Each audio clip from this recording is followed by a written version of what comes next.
INFJs supposed to be these warm, kind-hearted, benevolent people? Aren't they supposed to be like free counselors to their friends and loved ones? How come they can be so cold and indifferent sometimes? How come sometimes they can be so painstakingly logical? I think that the answer can best be answered by looking at the INFJ's cognitive stack and understanding the concept of the NITI loop. So the INFJ's cognitive stack consists of N, I, F, E, T, I, and S, E. Because we are introverts, sometimes we can get into a loop where we only use our introverted functions, our NI and TI.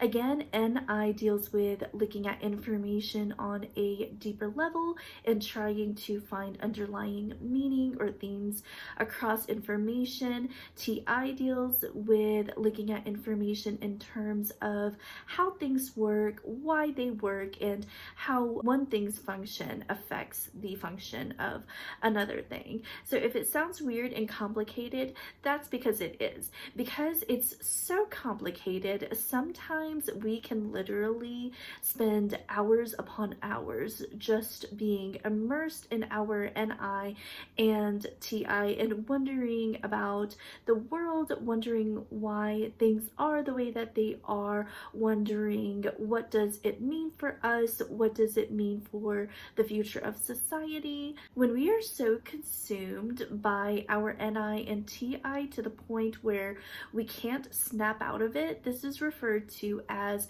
the NITI loop.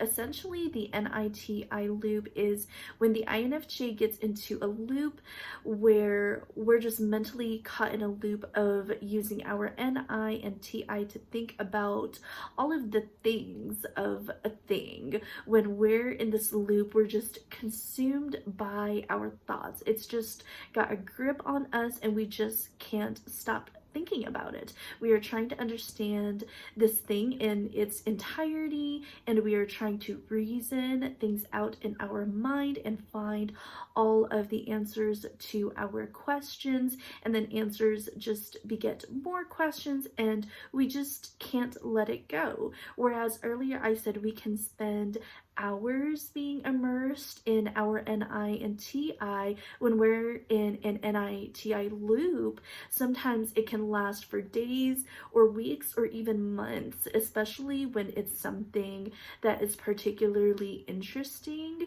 or if it's something that's very disturbing to the INFJ.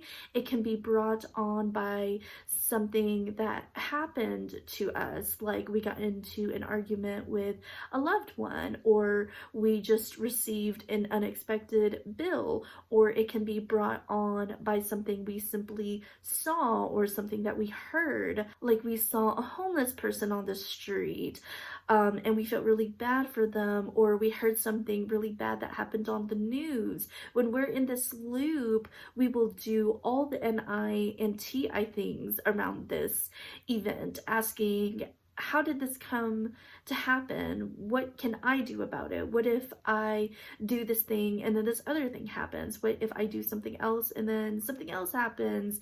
This reminds me of the time when the NITI loop can just go on and on and on. So understanding the NITI loop is essential to understanding why INFJs go cold sometimes. Again, INFJs are usually thought to be these very sweet, warm, caring people, but we do also have a reputation for having this tendency to be super cold, super logical, super aloof, and it's because of the NITI loop. When we are in the NITI loop, we are just using our introverted functions. We have, in a sense, turned off our FE switch in order to channel all of our energy to our NI and TI. And our SE, which is our least favorite function anyway, just becomes non-existent. So when we are in the NITI loop, we will not be emotionally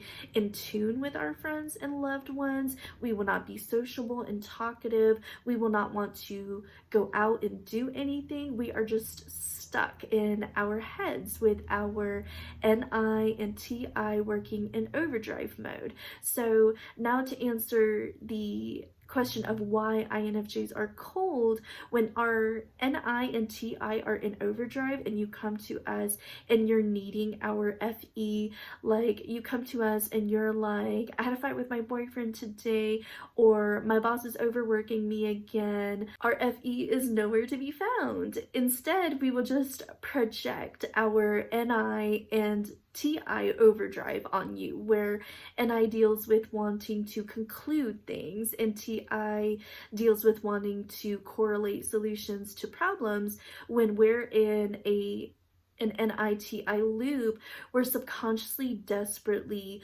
looking for some way to seize our thoughts. We're looking for closure. We're looking for something conclusive. So then when you come up to us with your personal problems, we will project our inner need for a conclusion onto you, and your problem will be super logical and super analytical, and we'll be like, well, then why don't you just break up with him? Or we'll be like, well, I think you just need to quit your job then.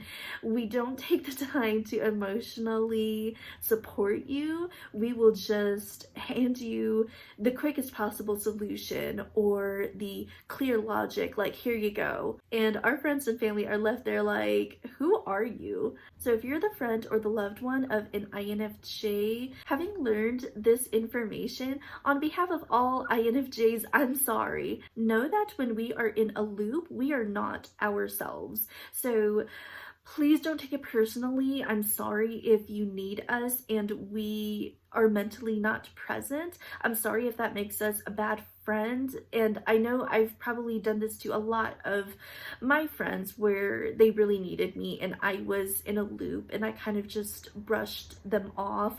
I'm sorry, guys. I'm not really sure what is the best advice to give, because being an INFJ myself, I know that sometimes when we are in a loop, it's very hard to snap out of it.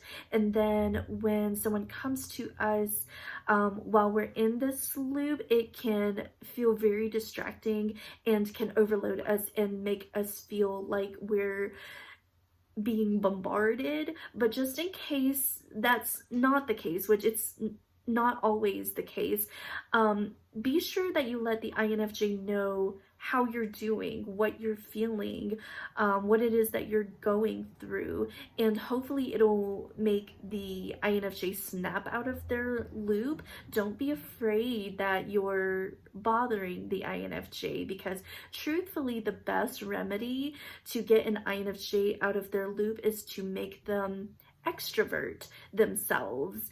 And since FE is our second cognitive function, that's the best way to make us extrovert ourselves. So if you notice that we're in a loop and you need us, say you have like some problem and you need us, by all means come to us. You think that you're needing us, but when we're in that loop, we're needing you too. If you come to us and we're projecting on you and we're being all cold and logical, just continue to talk to us about your emotions. It'll bring us out of that problem solving logical mindset and tap into our FE. As for the INFJs listening to this, tell me in the comment section your experiences with being in an NITI loop. But having learned this information, my best advice is to know and be prepared and be aware that this is our tendency.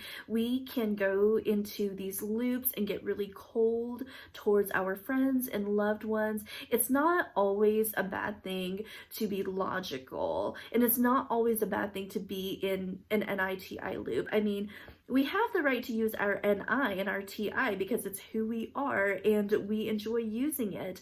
But be aware of when you are projecting on your friends and loved ones. Be aware of when they're needing your emotional support and counseling, because we're good at that, right? That's the INFJ's purpose, is to make the world better through our NI and our FE. But be aware of when your friends and loved ones are needing your FE FE and try to be mindful of if you're projecting on them, if you're in an NI and TI loop on them and you're just projecting that NI and TI on them. It's okay to want to use your NI and your TI on your friends, but also be mindful of if it is your FE that they're looking for. Hopefully this video gave you a little bit of clarification on why INFJs can be cold sometimes. Thanks for watching. As always, leave me a comment and let me know what you thought of the video, or let me know if you have any questions or any topics that you want me to vlog about in future videos. See you next time.